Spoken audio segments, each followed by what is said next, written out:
નમસ્કાર મિત્રો, હું છું નિશાન ઠક્કર, આમ આદમી પાર્ટી કાર્યકર્તા.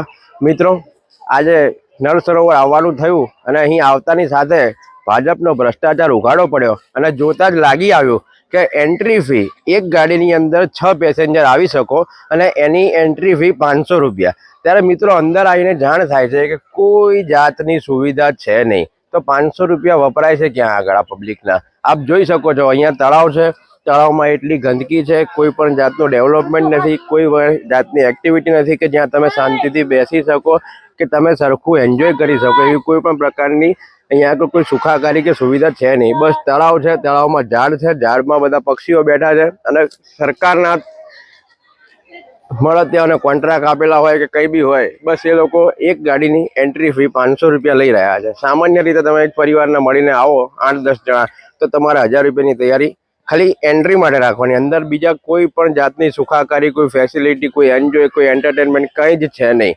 તો મિત્રો, મારી આ સરકારને વિનંતી છે કે આવી રીતે જનતાની ઉઘાડી લૂંટ ચલાવવાની બંધ કરે અને જનતાના રૂપિયા યોગ્ય જગ્યાએ વપરાય, તેની ખાસ કરીને બુદ્ધિ ચલાવે અને ભગવાન એમને સદબુદ્ધિ આપે કે જનતાની સુખાકારી વધારે.